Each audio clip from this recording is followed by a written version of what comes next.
Good morning. A warm welcome to NUS Nursing Educators webinar. I'm Untitled, Director for Continuing Education and Training. I will be the host for this morning's webinar. Leslie Center for Nursing Study is proud to collaborate with Singapore Nursing Board, Ms. Rita Gang and her team to co-organize this webinar on evaluating nursing program curriculum to ensure quality learning outcomes. This is the first episode in our Nursing Educators webinar series.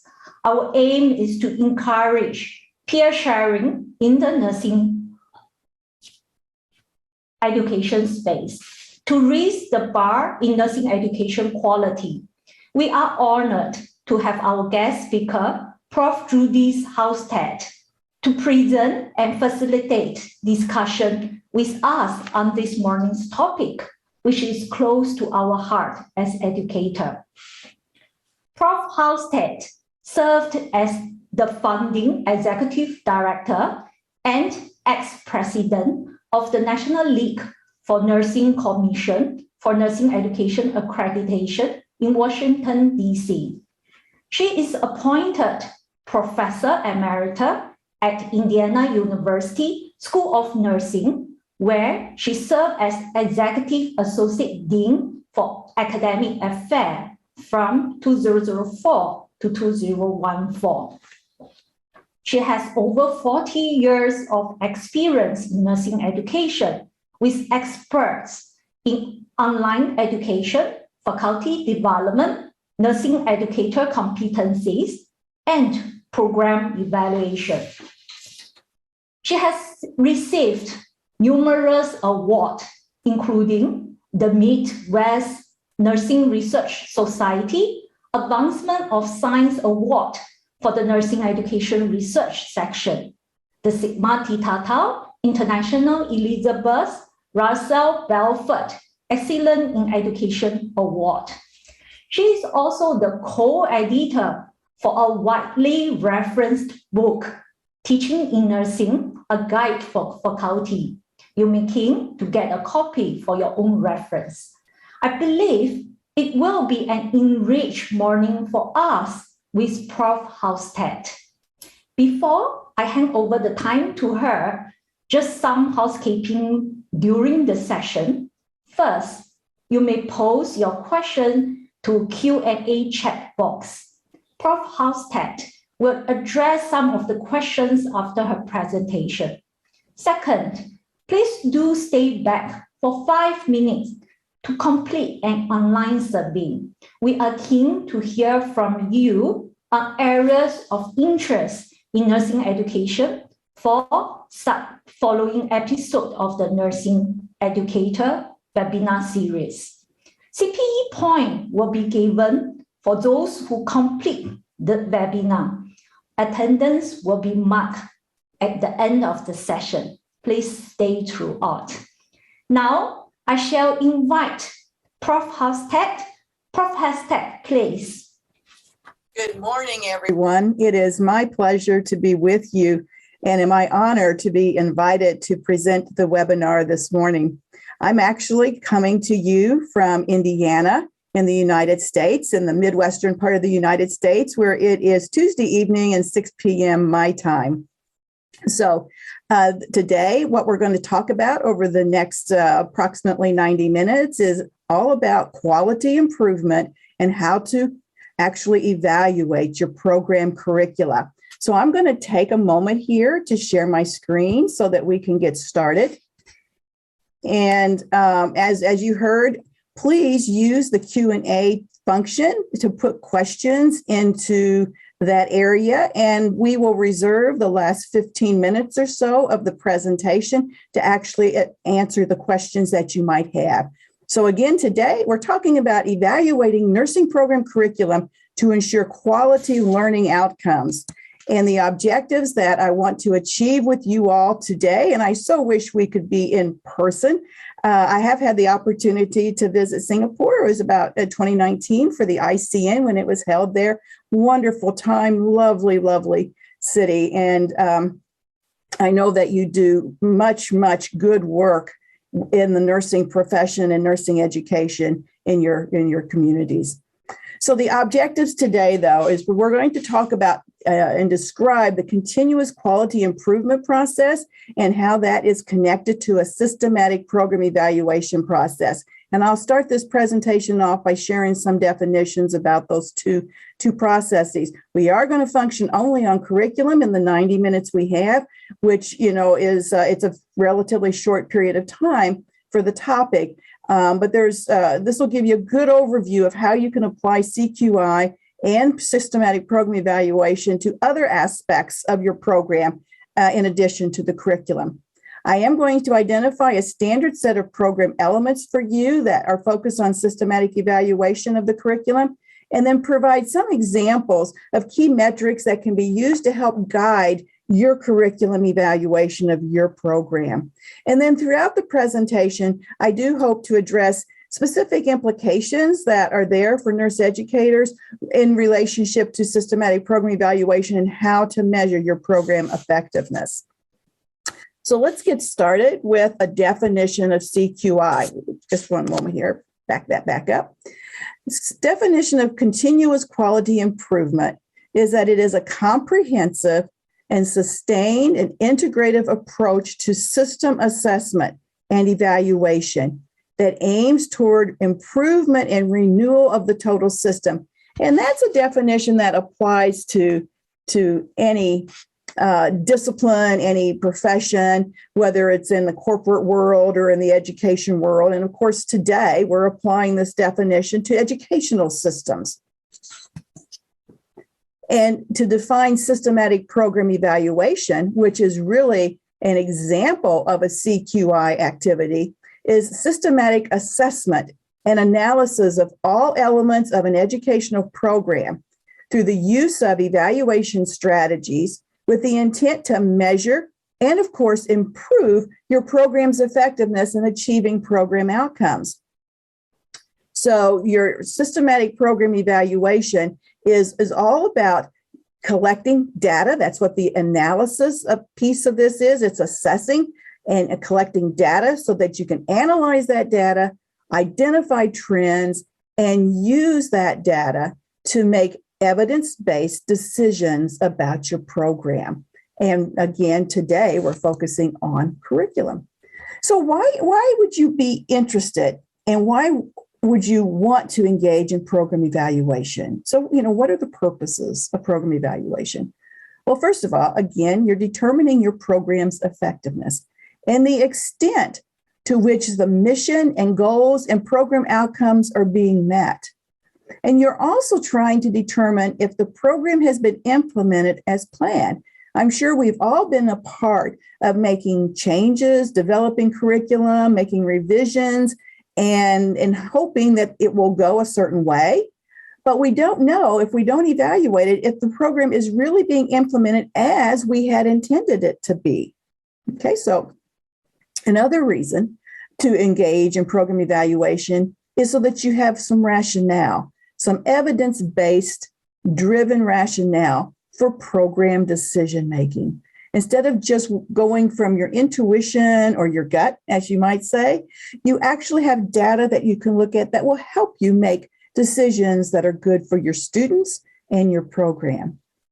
And then finally, another purpose for using program evaluation is to really identify if the resources that you have for your program are being deployed in a productive manner. Are they being used efficiently so that you're actually improving program quality? Or are there other ways that you can use your program resources?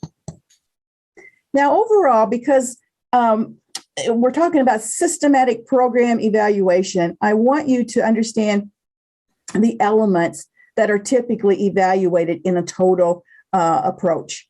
Your program outcomes, your mission, goals, and governance, institutional and program resources, of course, your faculty and your staff, your students, and curriculum and evaluation processes are the most common elements that will be evaluated in program evaluation.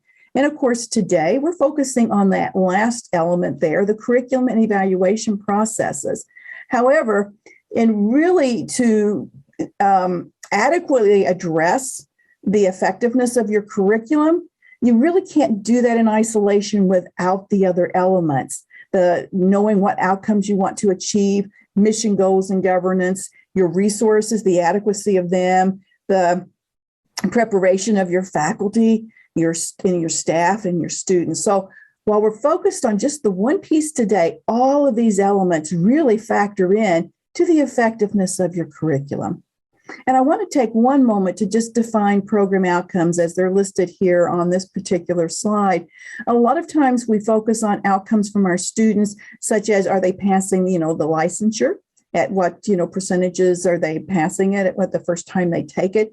We focus on completion rates or retention rates, and we focus on employment rates as program outcomes commonly.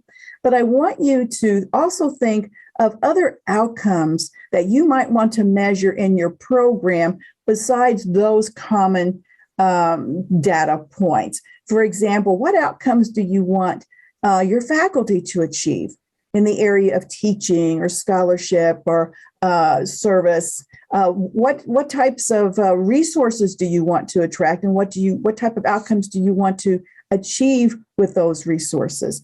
And we can continue on with that, but I just want to make sure that when I use the term today, program outcomes, that I'm speaking about it as a broader term and not just those data points that we commonly associate with our students, which are very important data points, but they're not the only ones that you would want to evaluate as program outcomes.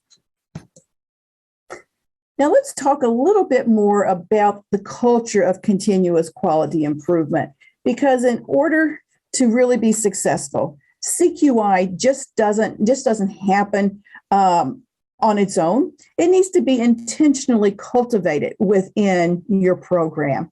And ways to do that is to really, as a program, have established clear goals and expected outcomes, kind of what I was just talking about here, and also making sure that you are addressing the needs of your constituents, the stakeholders of your program.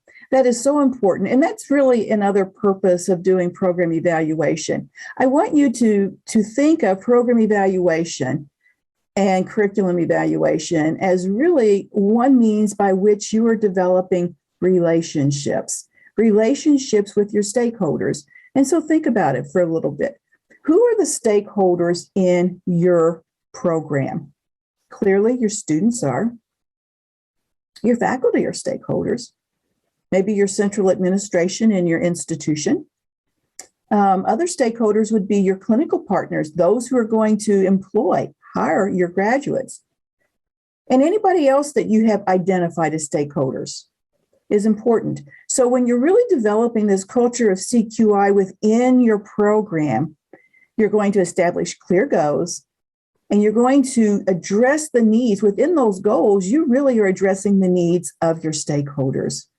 Another word that we sometimes use in terms of, constituents, stakeholders, you might hear the words communities of interest. So maybe you're used to referring to your stakeholders as your communities of interest. Who has a vested interest in the success of your program? Another piece of developing continuous quality improvement is really defining your benchmarks for success. How will you know if your curriculum is really performing the way you anticipated? It's being implemented as planned, and it is achieving the outcomes, the learning outcomes for your students that are expected. So you have to know, think of a CQI and think of systematic program evaluation as a bit of a journey, as a bit of a roadmap. How are you going to know that you have reached your goal, your intended stopping point, so to speak, if you haven't set the benchmarks that you're trying to achieve?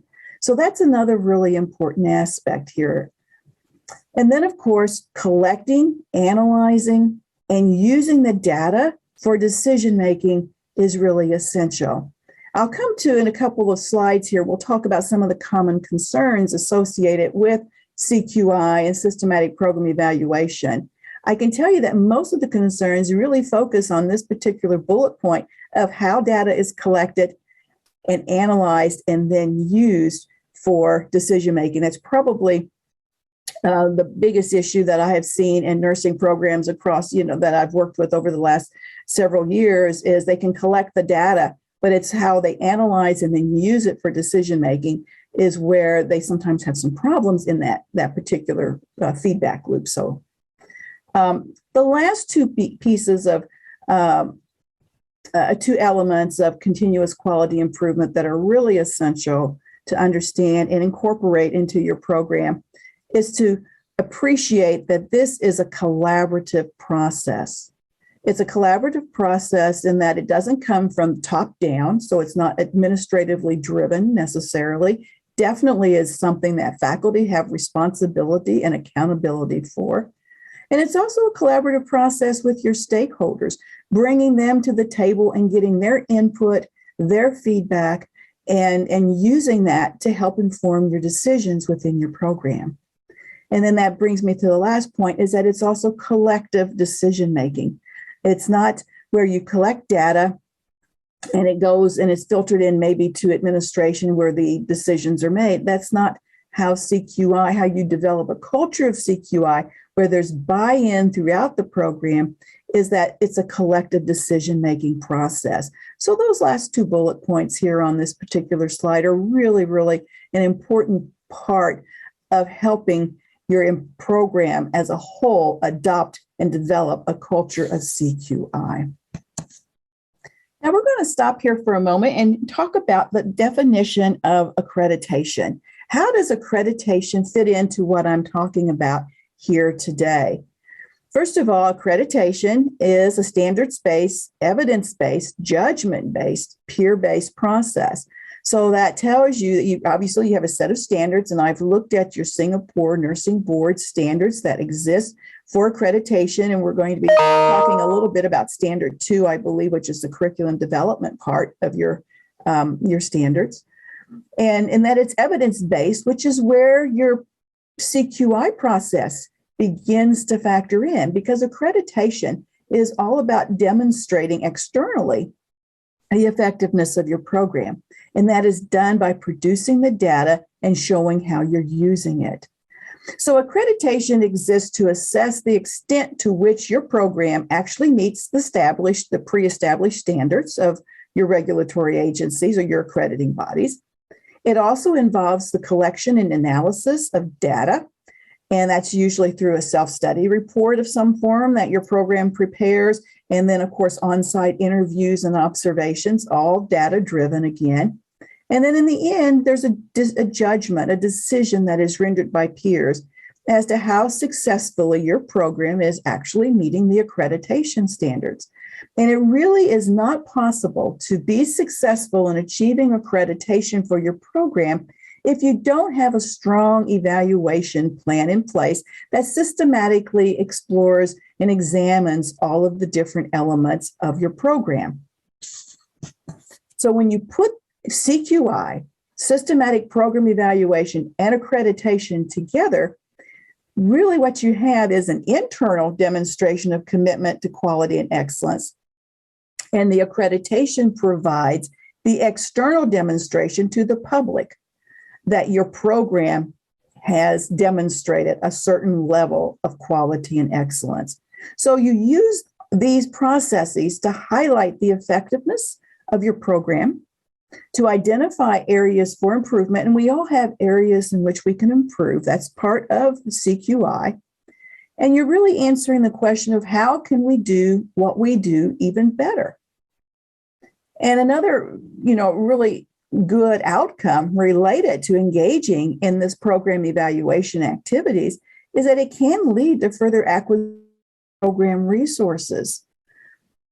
Donors, government agencies, private agencies, they give dollars, resources to programs that can demonstrate their quality and that they're meeting their expected outcomes.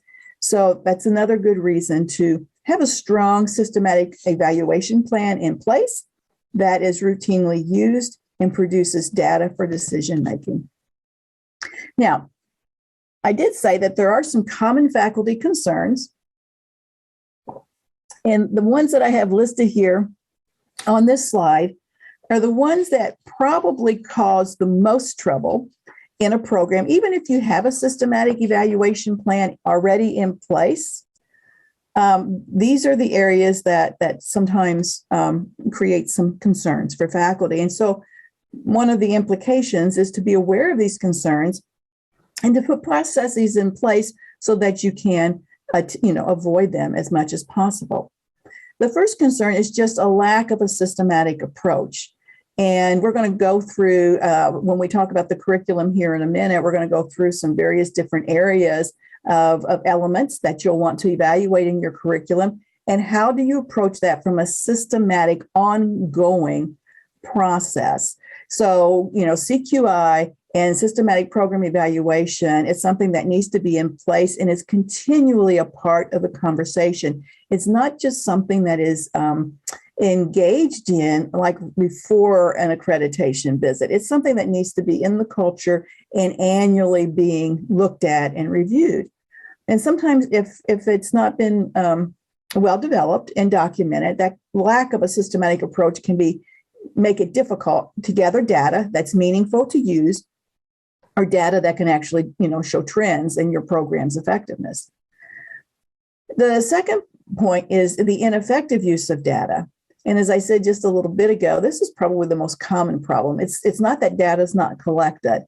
It's just not used in a way that makes it meaningful for use. So think about how your programs are right now collecting data. How's it being analyzed? How's it being stored?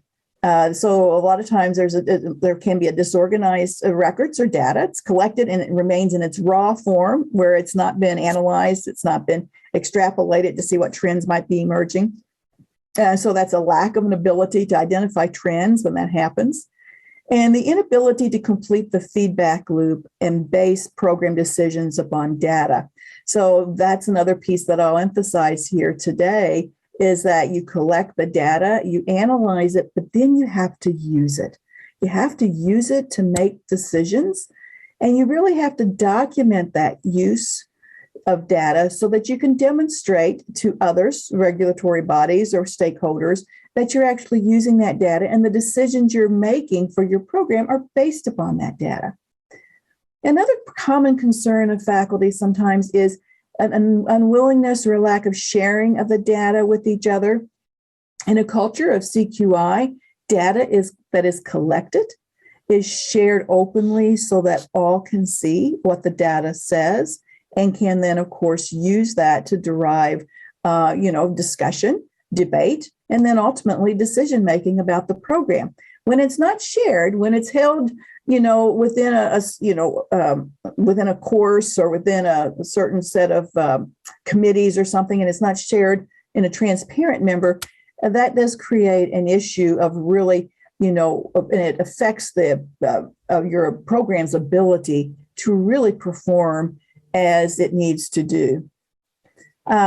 There's also a fear sometimes of fault finding. And I want to emphasize again today, because this comes up quite a bit, where faculty are reluctant sometimes to participate, and students can be too, and participate in evaluation activities. And it's because they're afraid that that data is going to be used in a way to point out errors, or again, fear of fault finding. And that's not the purpose of program evaluation. It's not to single out individuals or certain areas of the curriculum or whatever for fault finding. It is to improve. Remember, it's a culture of quality improvement ongoing.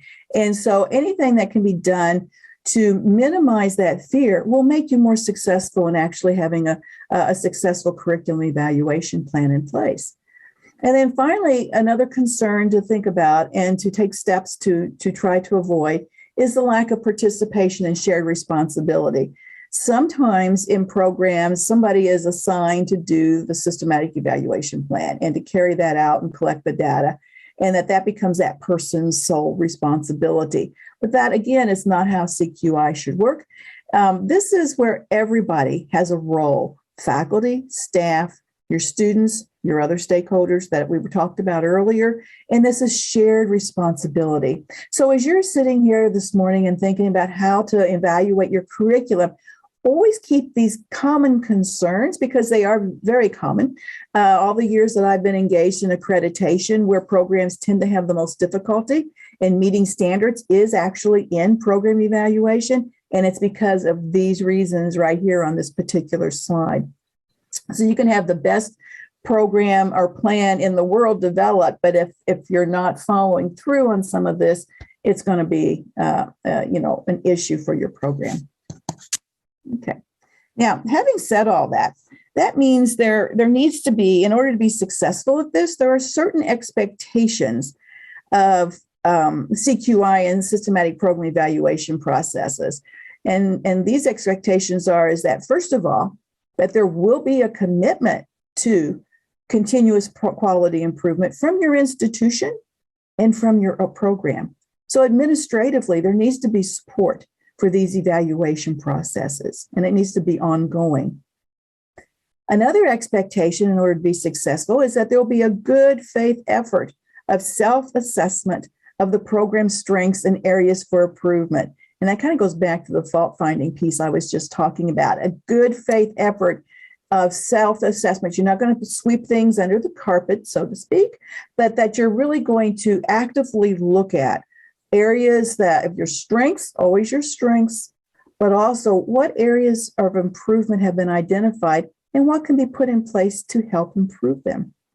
Transparency and decision-making. People need to know how the data that's being collected is going to be used, analyzed, how it's going to be shared.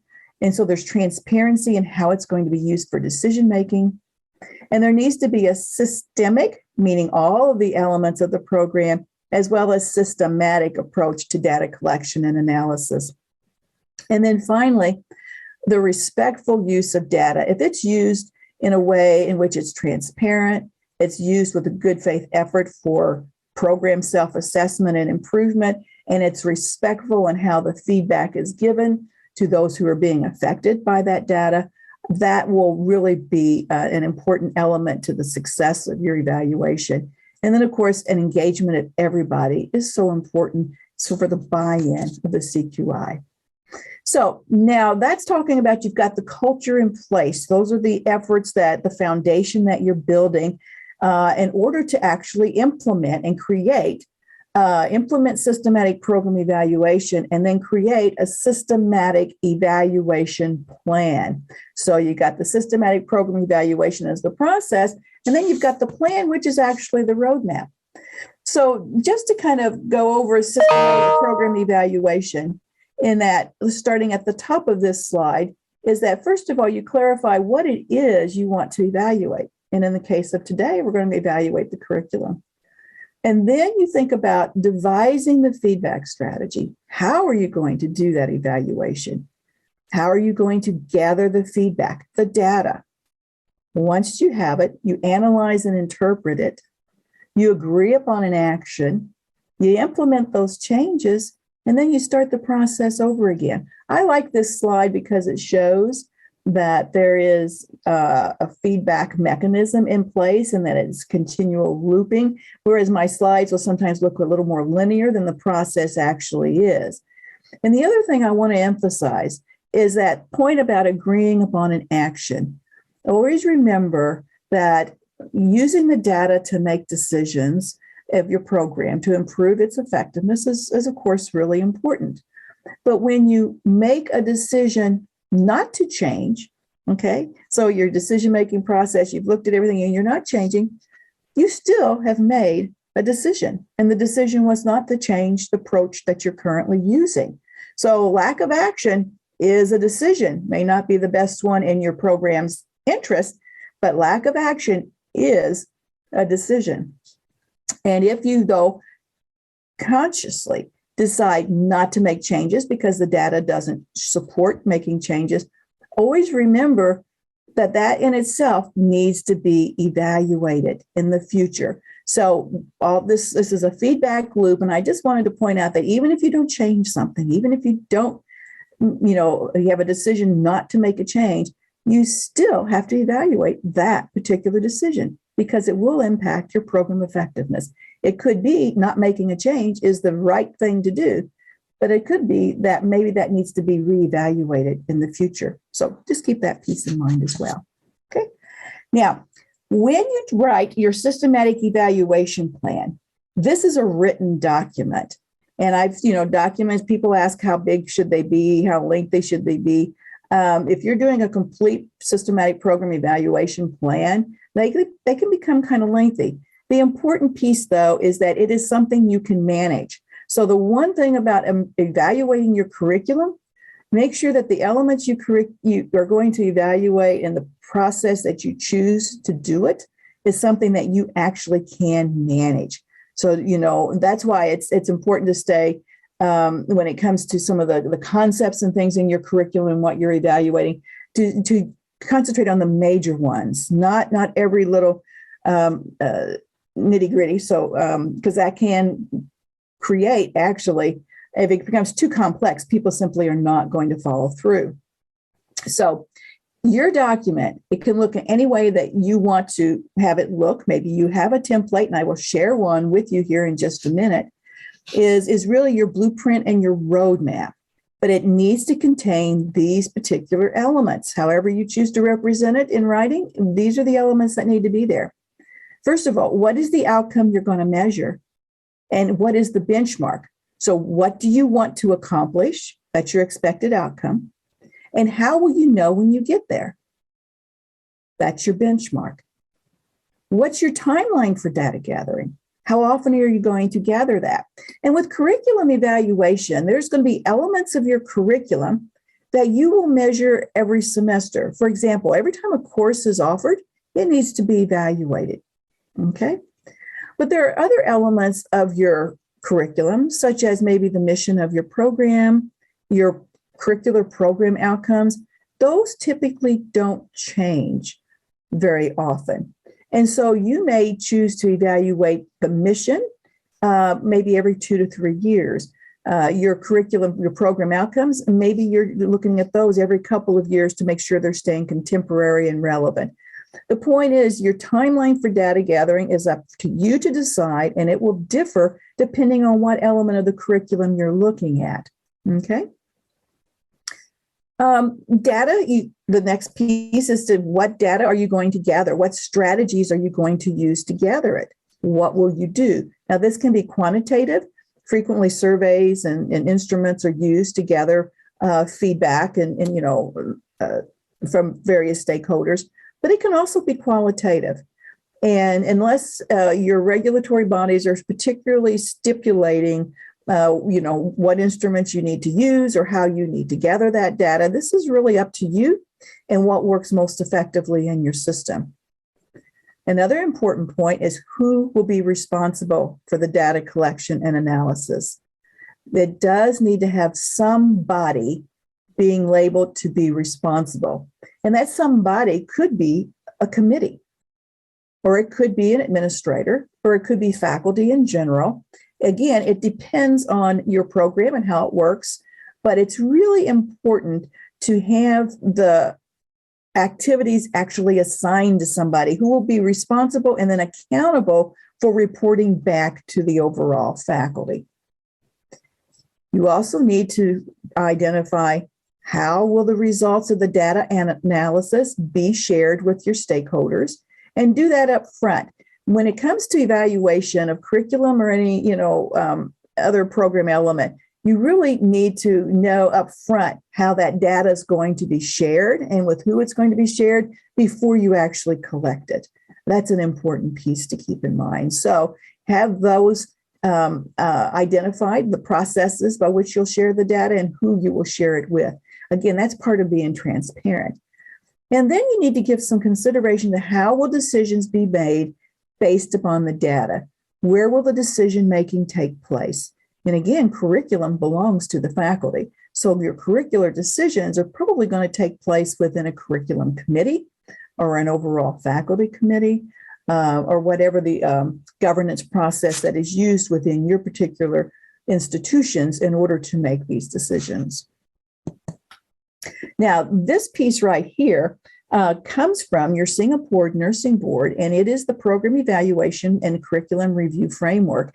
And I just did bring that up because what I wanted to show you is what I just went through here on this written document, this blueprint roadmap. You look at the expectations of your Singapore Nursing Board, they're very clear that they have the indicator 1.2, that it's a summary of evaluation, a review plan, a plan, which is what I was just talking about, and the procedures. What standards or indicators are you going to use to evaluate the program? What means? What multiple sources of evaluation will be used? What stakeholders will be involved? Specifying the standards and the criteria, that's your expected outcomes and your benchmarks. And then, of course, there's an expectation that you will trend and analyze that evaluation data. So when you look at this particular piece right here, and then what your Board of Nursing wants and expects to see, it really parallels very, very nicely. The only thing that I don't see here in the Singapore Nursing Board is the documentation of who's responsible for collecting the data, but everything else is really there. So if you develop a plan that has this and looks like this, you will be addressing, I believe, what your nursing board has come to expect you to do for your systematic evaluation plan. Now, again, this is the header, and you can develop your systematic evaluation plan however you wish, unless there's been decisions made that a certain type of template must be used by your institution, and sometimes that does happen. But these are the headers, and this represents what I was just talking about: an outcome with the benchmark, the timeline, the data to be gathered, the strategies by which you will gather that data, who will be responsible, and then how it's going to be disseminated to your stakeholders, and then what actions are you going to take and how you're going to document that. So let's take a look right here. This is an example of one curricular outcome, student learning outcome related to licensure exam pass rates. Your program will just hypothetically say that you have set an 80% outcome benchmark for all graduating students to pass the licensure exam for the first time. You're going to collect that data annually because you have students who graduate at least annually. And the data that you're going to gather will be the licensure exam reports, or maybe those come from your nursing board, maybe student self-reporting they actually share with you that they have taken the exam and were successful. Who is responsible? In this case, I just said the program director would be. How are you going to disseminate that data to your stakeholders? This is for you to decide. And something like exam rates that's public information. And so your faculty, of course, will want to know, maybe your curricular committee, your students want to be aware of how successful the program is at preparing students to pass the boards. Your institutional officials, healthcare agencies, your clinical partners. I've just listed a few. You may be thinking of some others. And then how are you going to document that and make decisions? Well, you're going to do that through probably your governance structure, committees, faculty meetings. Maybe you have an advisory board in which you'll share the information, student affairs, your student support staff. So you take this after you've worked this through, and then this is what your evaluation plan would begin to look like. That 80% of your graduates will pass licensure from first time taking. Timeline will be annually for the evaluation. Data to be gathered, your licensure pass rates, and your strategies, the program director, your stakeholder dissemination, who it's going to go to, and how you're going to document. This is how you begin that systematic evaluation plan. And that continues on as you go through each curricular element. So just to recap, as we begin to talk now specifically about curriculum, this series of 5 questions are, I think, probably one of the most important pieces of this presentation, because as you begin to figure out how you want to evaluate your curriculum, these are the questions you need to ask, and they parallel nicely with what I was just talking about and actually writing your plan. First of all, what is the purpose of the evaluation? What are the program's intended expected outcomes? and how, so what is it you want to know about those? And then you need to ask yourself, what are the questions you want to answer through the evaluation process? How will you know if you are meeting program outcomes? How will you design the process? What evaluation data will you collect? How often and by what strategy? And then what criteria will you use to analyze and interpret the data? Were your outcomes met, your benchmarks met? And if they weren't, what are you going to do to address that? What factors affected your ability to meet your benchmarks? And then how will you report the findings of the data and use those for program decision making? Do changes need to occur? Gaps need attending to achieve quality? Or can you continue as you are because you're meeting your outcomes? So these 5 questions, as you begin to evaluate your curriculum, because everybody's curriculum could have some different nuances. And so I can't give you a set of questions necessarily here today to ask, but if you have this set to guide, that's how you're going to actually develop your plan. And creating a culture of continuous quality improvement and actually implementing your plan in a way that, like we've just been talking about, really does ensure a pathway to successful achievement of your program outcomes. So now let's move right to the actual curriculum piece. Now that we have those foundational elements in place, and we're going to build upon what we were just talking about for the last 40 minutes. When you're evaluating your curriculum, these are the common elements that are evaluated. Your mission and philosophy. You may have a conceptual framework that would be another aspect to evaluate. The end of program curricular outcomes. What do you want your students, your graduates, to be able to demonstrate as they successfully leave your program? What major concepts are in the curriculum? What professional standards are you integrating throughout the curriculum? What does the curriculum design look like and the sequencing? A lot of curricula start with like say simple to complex, wellness to illness.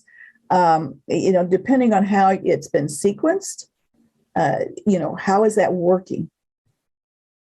The level competencies, and I have taken a look at your code for nursing and some of the standards. We'll talk about those in a minute. These are laid out very nicely, the competencies, the expectations of what your graduates need to be able to do. They're well written, and they can definitely be used as a guide for your actual systematic evaluation plan. The course outcomes. When we talk about, first of all, you have got program outcomes. That's what you want your students to be able to achieve at the end of the program. And in order to do that, they have to develop competencies. And those competencies have to be leveled throughout the curriculum, sequenced throughout the curriculum. And that usually they're sequenced down into the courses. And so the course outcomes should always be able to be traced to the competencies that you want your graduates, your students to achieve so that they can graduate and practice successfully. And those competencies should always be able to be directed back to a given program curricular outcome. So any course outcomes that you have at the course level, you should be able to trace them back to a specific program outcome. And if you can't trace the course outcomes back to your programs, into program outcomes, then you may want to look at that particular course outcome and question why it has been written, because they really all need to integrate back to the program outcomes. And then, of course, besides the curriculum, the teaching and learning strategies, how you actually bring this curriculum alive for your students. And then, of course, how you evaluate your students, the achievement of student learning outcomes. So if you're evaluating your curriculum, these are the elements that need to be addressed. And you can see this can become kind of complex if you let it. So sometimes restraint might be a little better instead of trying to evaluate everything. Or remember, you don't evaluate everything necessarily on the same schedule. You might evaluate some things annually, or every semester. Others, it may be every couple of years. You also don't need to evaluate everything at the same time of the year. You spread your evaluation activities out across an academic year, might make this a little more manageable. So as you plan your ways of evaluating your curriculum, do give some thought to the realistic implementation of it, because if it's not realistic, it's not going to be done, and then it doesn't help anybody. Okay. So when taking this, because I said this can be kind of complex when you look at that and overwhelming, but in reality, the categories that exist within curriculum evaluation, there's 3 categories, and that is the design of the curriculum and the various curricular elements, like the outcomes, the competencies, the courses, and how they're sequenced and leveled, and your concepts. That's the curriculum. The second category in curriculum evaluation are the teaching learning strategies that you choose to implement the curriculum, by which you choose to implement the curriculum. And then finally, the category of evaluation strategies is the third category. So when you look at this list, from mission philosophy and down through course outcomes, you're really talking about the curriculum design. And then you're talking about the teaching and learning strategies used to implement the curriculum design. And then the final one is the evaluation piece. So sometimes that helps conceptually to remember that while that's a lot, that's a laundry list, so to speak, you actually have 3 categories that you're focused on when you're doing your curriculum evaluation. So let's now look at the curriculum evaluation piece, or the systematic evaluation part of the curriculum design and the curricular elements. So some key evaluation metrics that you would want to look at would be, is the curriculum aligned with your institutional or program mission and philosophy statements? Is your curriculum actually in line with why you say your program exists, the purpose of your program? And that's usually fairly easy to demonstrate. And we'll talk about how to do that in just a minute. The other key evaluation metric as we look at the curriculum design is look at your end of program curriculum outcomes with integrated linkages to the level and course competencies. As I was just talking about, you have your end of program outcomes and those competencies that create or allow that student to actually demonstrate that outcome upon graduation need to be identified and then leveled throughout the curriculum. And that is where, when I looked at the materials that your nursing board, the Singapore Nursing Board, has provided, has been very well laid out, actually, for you in terms of the outcomes and the competencies associated with them, and then how you might level those. You're also looking at the actual curricular design and the sequencing of the courses. And sometimes what we need to, is this a program where the general education courses, the students must have all those out of the way before they enroll in nursing, or do they take those kind of together at the same time? Is the sequencing such that, again, they move from simple to complex, or however it's designed, is that working for you? Is that working for the student, most importantly, in their learning outcomes? Or are there areas within that curriculum design or within that sequencing which seems to be creating issues for the students and their ability to progress and be successful? Again, another key evaluation metric within all of this is the integration of your major concepts. How are those actually carried through from beginning to end in the curriculum?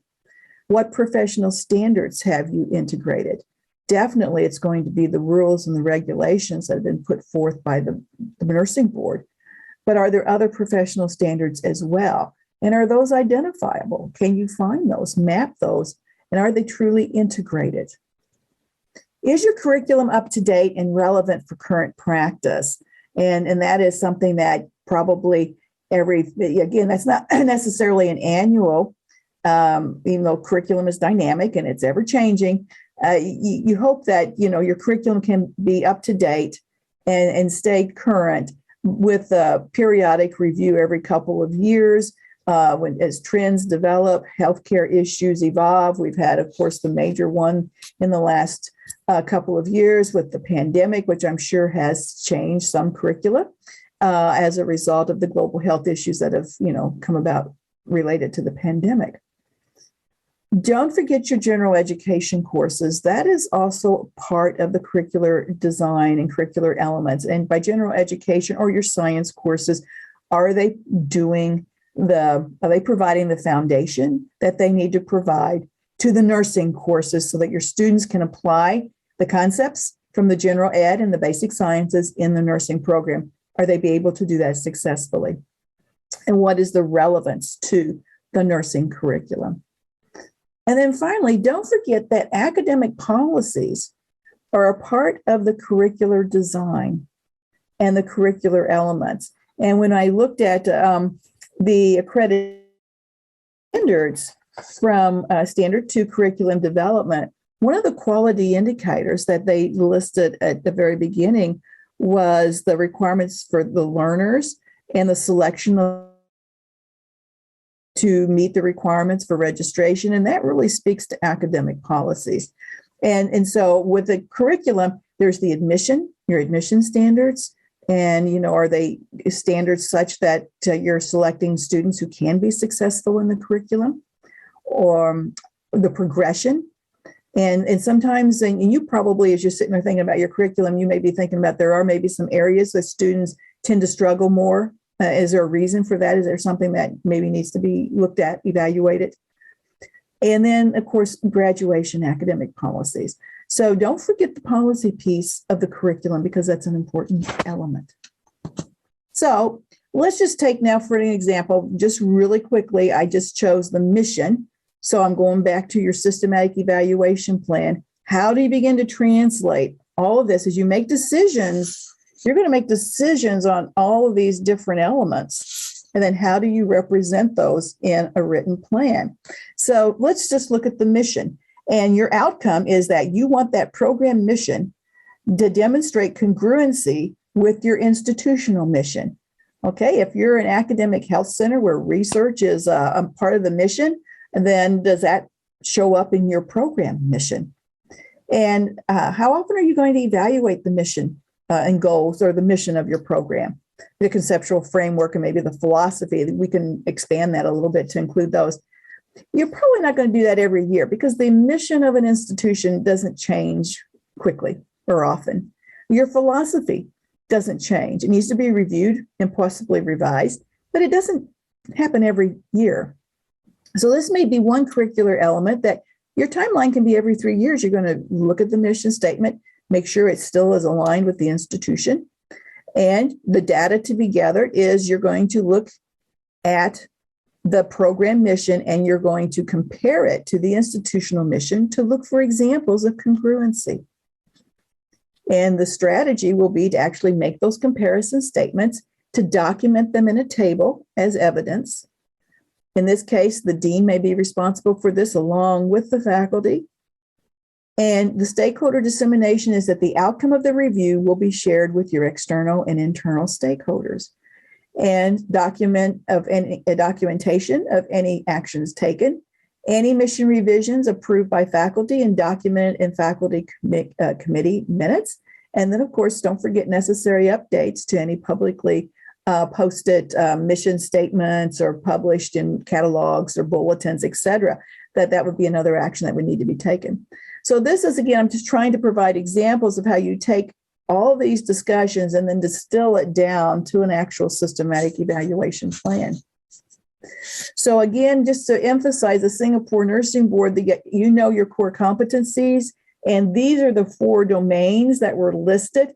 To me, that's a really good starting point in curriculum evaluation in terms of how those are actually mapped through your curriculum and the competencies that are associated with them. And the same is true for the Code of Nurses. This from the nursing board. There's the 4 provisions where they focus on nurses and the people that they care for the nurses and their actual practice and their profession and their coworkers and how they relate with them.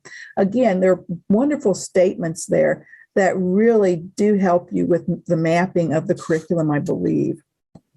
So let's look at some strategies.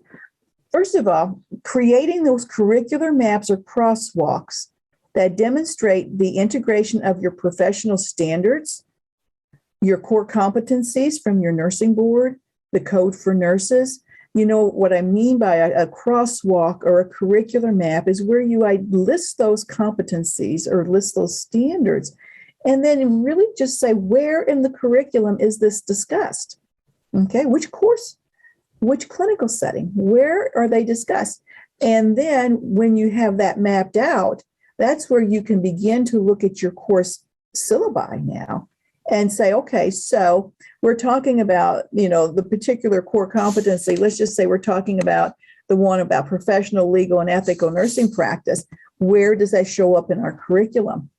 And are we expecting our senior level nursing students to have a more nuanced understanding of legal and ethical standards and of nursing practice than you would those who are beginning nursing students? You would expect to see progression in complexity, leading to achievement of the final program outcome. So curricular maps are a really good way in a tabular form to begin to say, yes, we've integrated these concepts. We haven't lost them, because it's easy sometimes to integrate concepts out of a curriculum.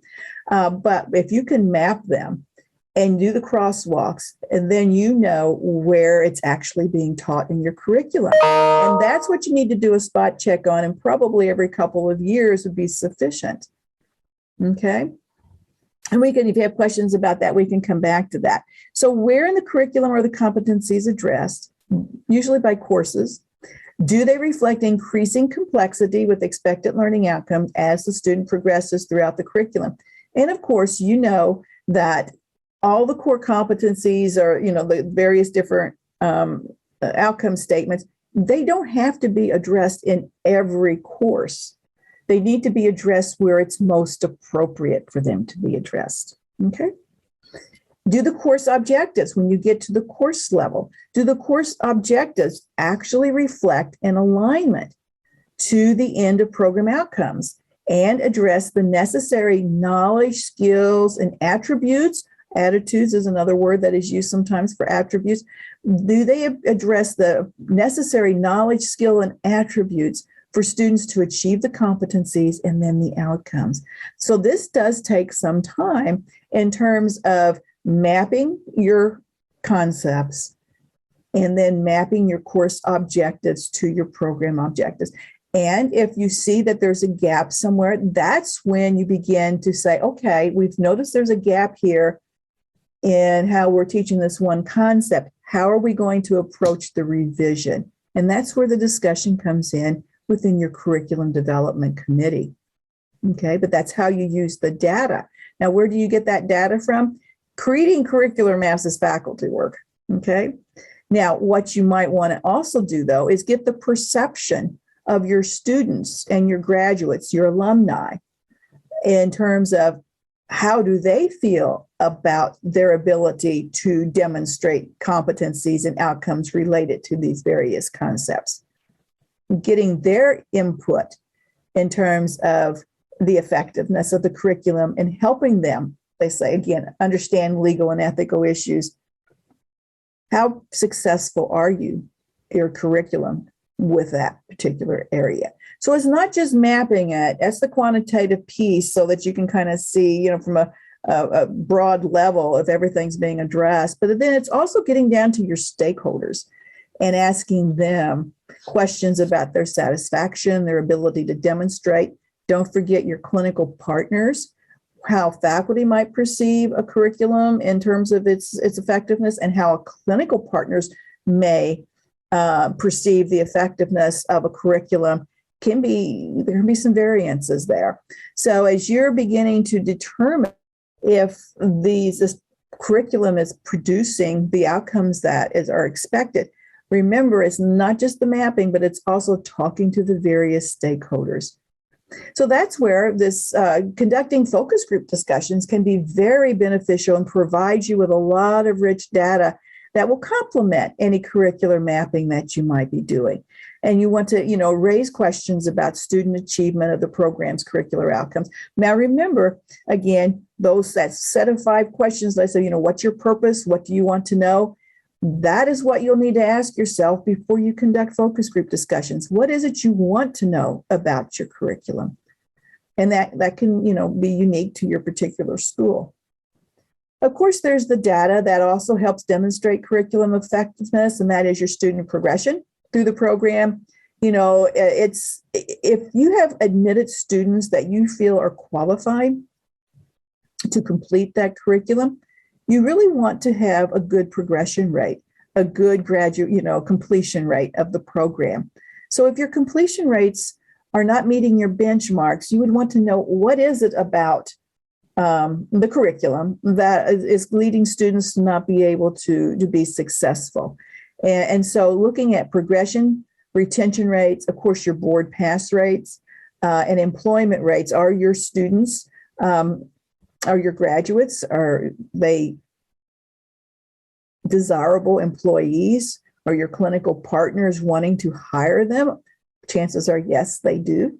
But how do you about employment rates? What do you know about your graduates' performance in that first year after they're out of nursing school? How are they performing? What strengths are they demonstrating? What areas might need a little more, support in?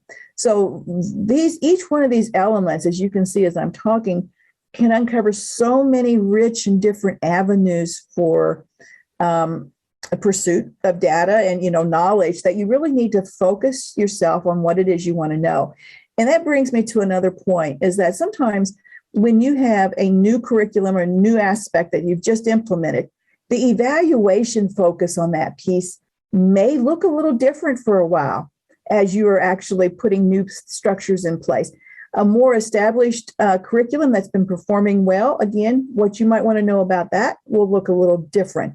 So yes, a systematic evaluation plan, it is in place, but it can be changed and modified. So don't forget to review your actual systematic evaluation plan, because there will be times in your curriculum where you'll say, this year, because we've just implemented, let's say, simulation, we really need to focus evaluation efforts on how effective this new teaching learning strategy is going to be. So don't hesitate. Don't think you're locked in to a certain way of evaluating your curriculum all the time. Don't hesitate to be flexible and to change your ways of looking at things when your circumstances dictate that. And then, of course, another strategy to evaluate your curriculum is surveys of students. Don't forget your alumni, because they may feel one way 6 months out. Talk to them a year later. See what they're thinking about how the curriculum prepared them for practice after they've been out in practice for a while. And of course, I've mentioned your clinical partners and the importance of evaluating them. So you can see, today in 90 minutes, and we have a few more minutes left here before we go to the Q&A, that this is a topic that has a lot of depth to it. And so I'm trying to give you the broad overview, but the drilling down into each one of these areas, can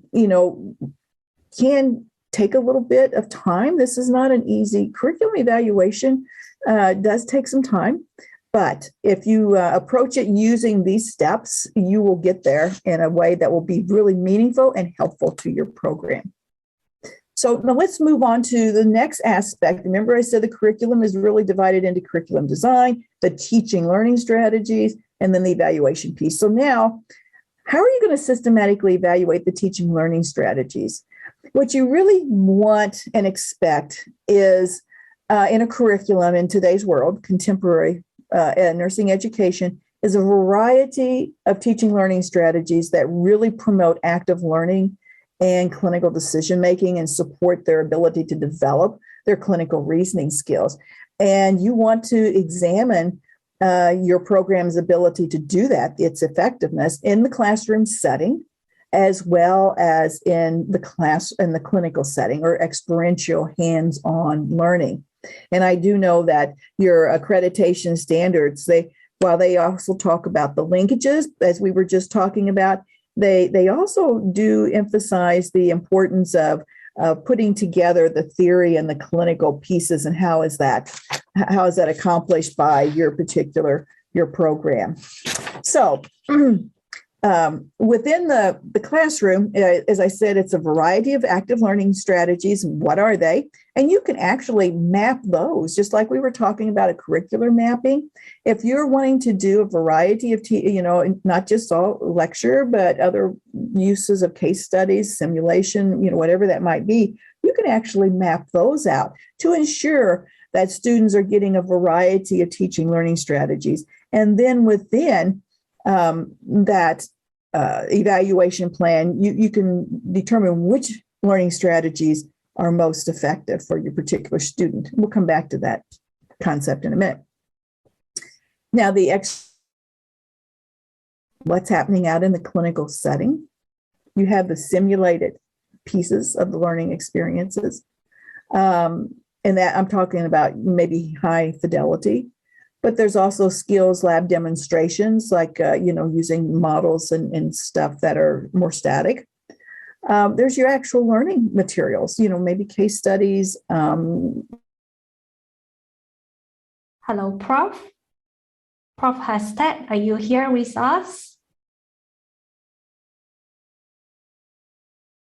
Okay, she's back.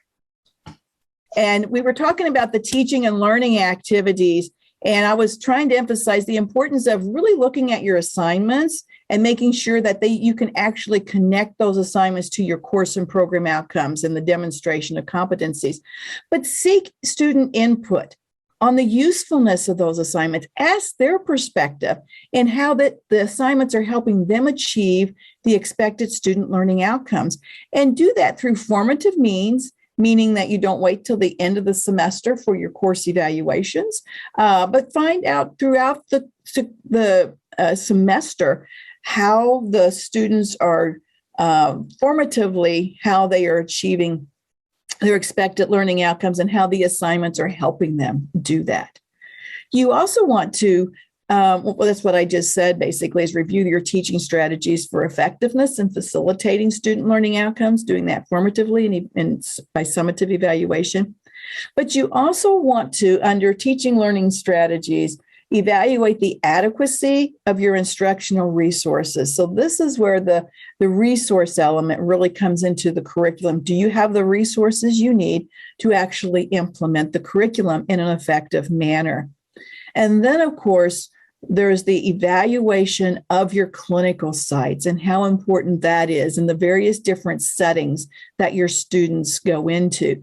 So that's another whole area in which you need to have a plan for evaluation from the faculty perspective, from the student perspective, and from the clinical perspective of how effective these clinical sites are in helping the students acquire the clinical decision-making skills that they need to practice.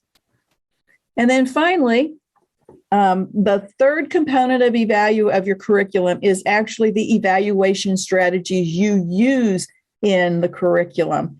So key metrics there that you would want to focus on in your systematic evaluation plan is you really want to look at the evaluation strategies and the assessment strategies that you use to measure the individual student achievement, the learning outcomes in the classroom and clinical settings. So again, those are formative and summative. You have evaluation tools that you'll want to use and rubrics. Are you, when you grade papers, when you grade student performance in the clinical setting, what does the evaluation tools look like? And can you trace those evaluation tools? Can you connect them to your course outcomes and to your program outcomes? It's an important piece of the evaluation process. And I also wanted to include under evaluation here is that use of technology has become so commonplace in all of our curricula that you really need within the curriculum, and I happen to place it here under evaluation strategies, is really evaluate how effectively faculty use the technology, and how effectively students use the technology. In the case of faculty, it's to perform their role as teachers or researchers. Students, of course, is to inform how they learn through the technology mediated learning. The technology exists not to impact their learning, obviously, or to interfere with it, but to support it. So evaluating the effective use of technology is really an important aspect in any curriculum in today's world. And then finally, within your systematic evaluation plan, as we've already discussed, there needs to be evidence that you have ongoing review of the curriculum and the teaching learning strategies and the evaluation strategies that are in place within that. So some strategies for effective evaluation of student learning outcomes: do document that you use a variety of evaluation strategies. Multiple choice questions, tests, et cetera, are really positive, but there are other ways to evaluate your students as well. And what are those? Is there a simulation exercises in which they're evaluated in terms of how they are able to perform in those settings? What about the clinical setting itself, and how are they evaluated there? So you look at a variety of evaluation strategies and map those through your curriculum. You really also want to be sure that your course exams that you are using have reliability and validity. So are you on a regular basis? And this would be a case where after every course exam is given, that you want to evaluate the reliability and the validity of those examinations.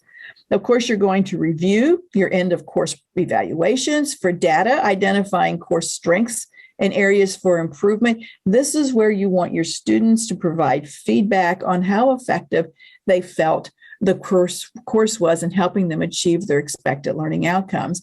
And that would be a summative evaluation, but periodically throughout the course, throughout the semester, doing some summative types of evaluation, and always think about what is it in particular that you want to know about this course. There'll be standard questions that you'll ask every semester, but maybe you're trying a new teaching learning strategy. So that might mean that your evaluation for that semester, for that course, will be really focused on that teaching learning strategy because it's new. You've not tried it before, and you really want feedback from students so that you can continue to refine it. Looking at your clinical evaluation tools, making sure they're aligned with achievement of program outcomes, and also making sure that they show steady progression in increasing skill level and achievement of competencies from the beginning to the end of the curriculum.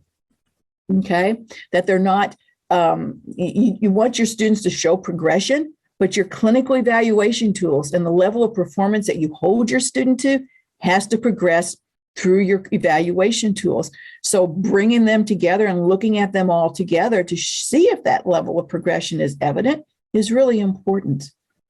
And then finally, evaluating your students' ability to successfully use the technology to learn is another area to focus some of your strategies of evaluation. And at that point, I think we're right on time, even with that little disruption with the technology. I apologize for that. But it's question and answer time. I'll stop here. Thanks, Prof. Thanks for the enriching session. I think there's many valuable points for us as an educator to take up and to revisit our curriculum. So there are some questions in our question Q&A chat box. Maybe due to the time, I'm only able to handle for 2 questions. The first question is from Sheena. Her question is, are there any existing tools to evaluate other program elements, such as learning resources? Yes. Especially, she highlighted online reading interactive outcomes.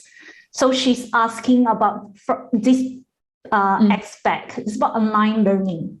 Yes, and I'm very sure that if you would go into the literature, first of all, if you have a textbook and you look at just evaluation of resources, et cetera, a nursing education textbook can give you a start on how to do that. But I also know that if you are going into the literature, that you will find, let's say you wanted to evaluate the resources that you are applying towards a simulation. I'll just use that because that seems to be a common area, that you can definitely find instruments that will help support that evaluation, what other programs have used, or criteria that you will want to focus on. I would encourage you also to look at various professional organizations. Many of them provide toolkits.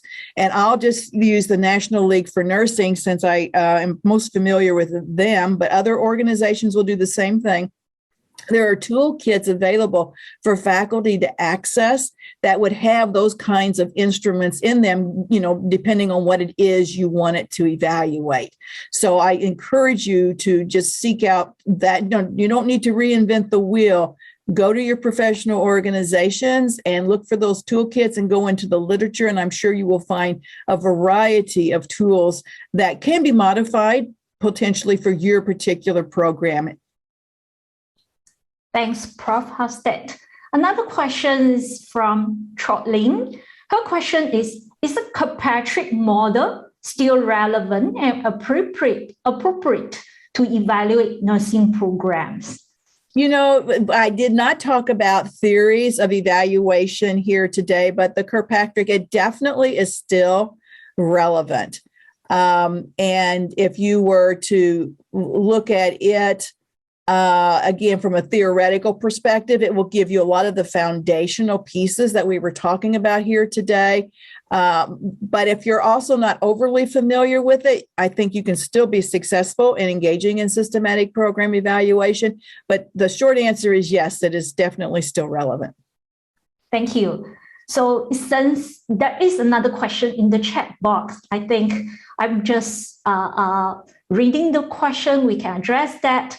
Should the program evaluation plan to be implemented when the curriculum is being designed and submitted for accreditation?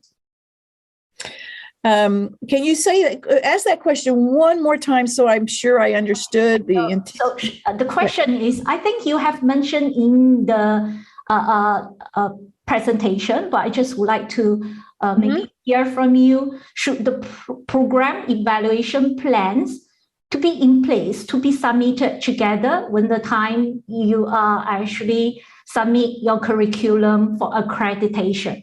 Yes, definitely. The one thing that I've always told the nursing programs that I have interacted with over the years, and I really do believe this, that in order to be successful at getting your curriculum accredited, you need to have a systematic evaluation and plan in place and being able to demonstrate that it is being used. So definitely you need, it will benefit you to take the time to develop the systematic evaluation plan and to begin to collect data that you can then also provide your accreditors when they ask questions about how this is being done. So very definitely that comes before accreditation, in my opinion. Thanks. Because they have extended a little bit time for the Q&A session, maybe just give me out minutes to ask the question from my perspective. So it is important to have collaboration process with the stakeholders, but how to integrate different stakeholders' perceptions, because everybody have their own needs into the curriculum and ensure it is implementable. Yeah. Absolutely. I think, that's a great question. And I think the important pieces here is that when you seek input from your stakeholders, that's what you're doing. You're seeking input, and you will consider that input in your decision making. And there may be reasons why, when you consider the input, maybe it's not something that you've chosen to implement because, as you say, There may be other factors that they're not aware of or that, they haven't considered or aren't in a position to consider.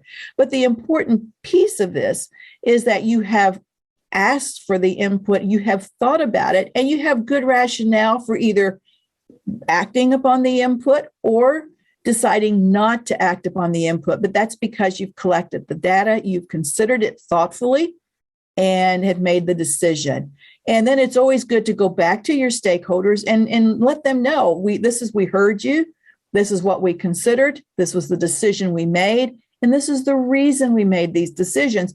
So that's important for your students as well. I'm glad you brought this point up because we collect a lot of evaluation data from our students.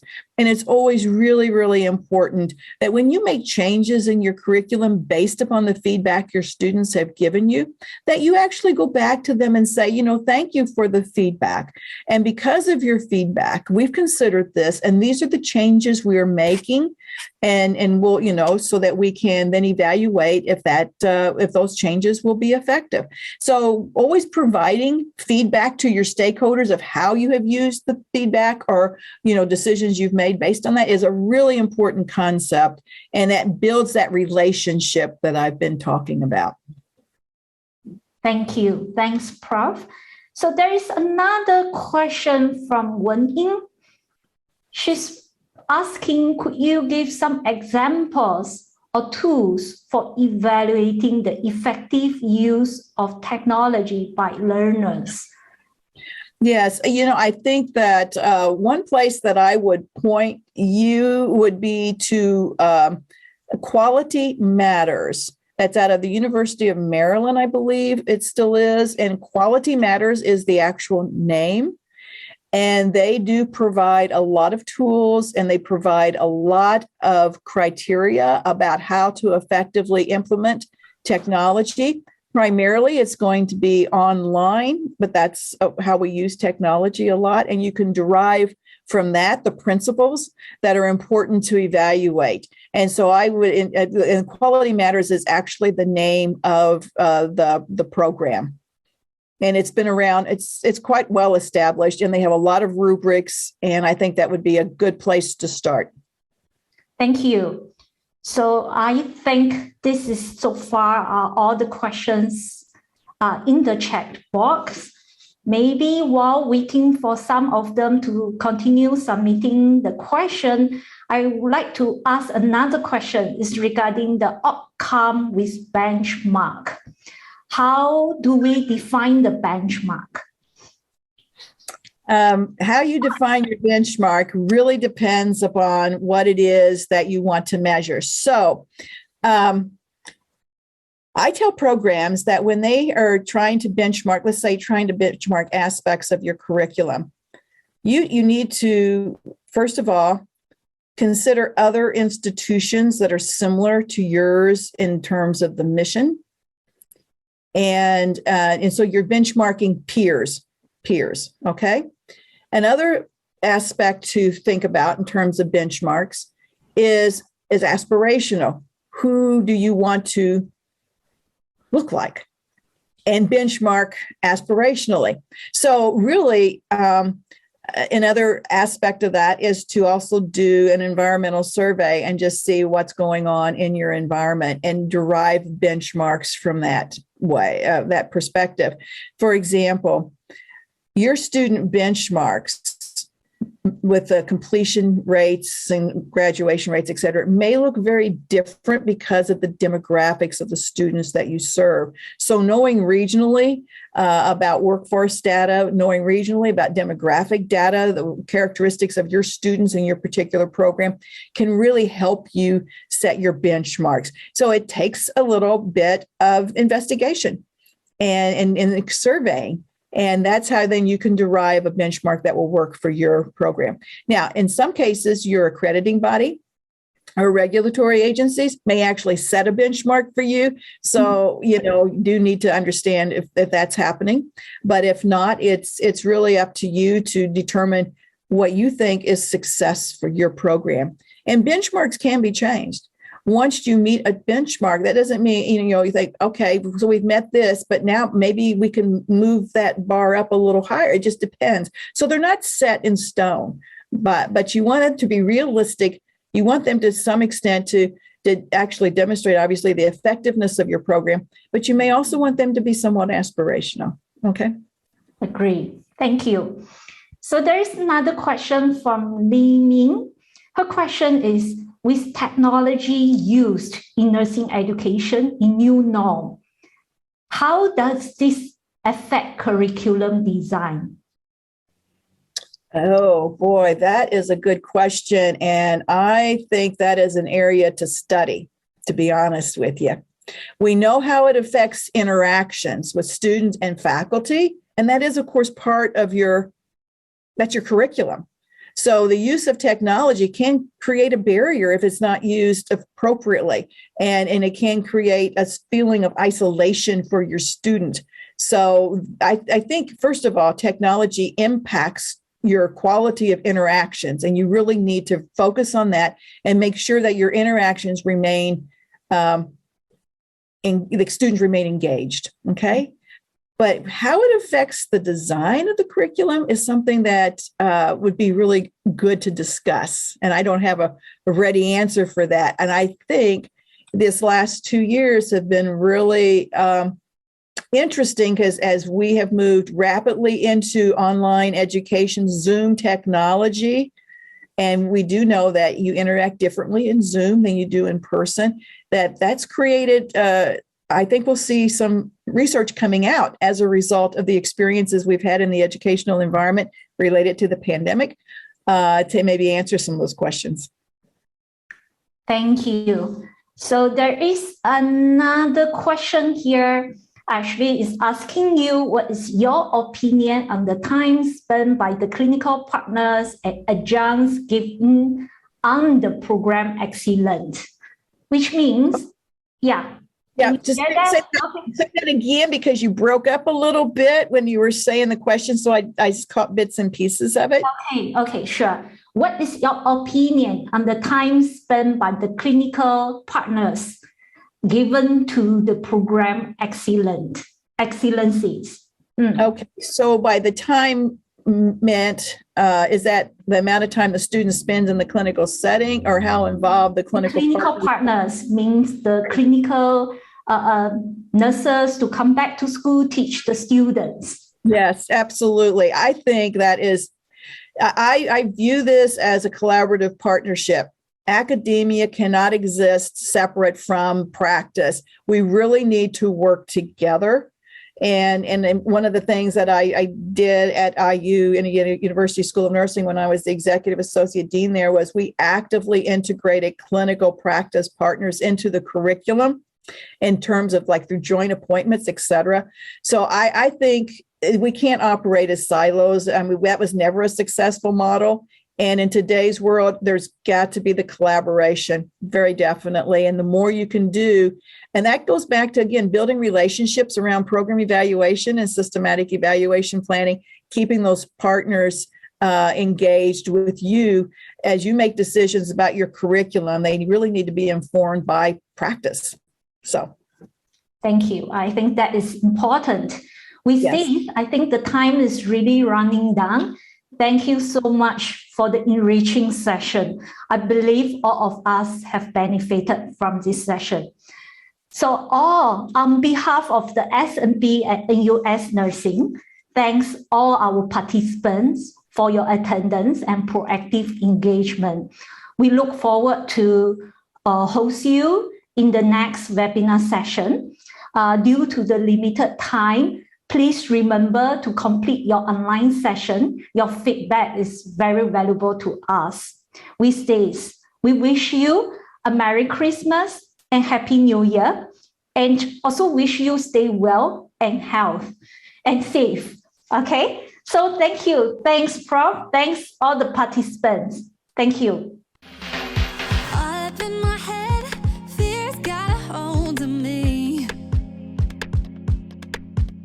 Pretend I'm not scared of who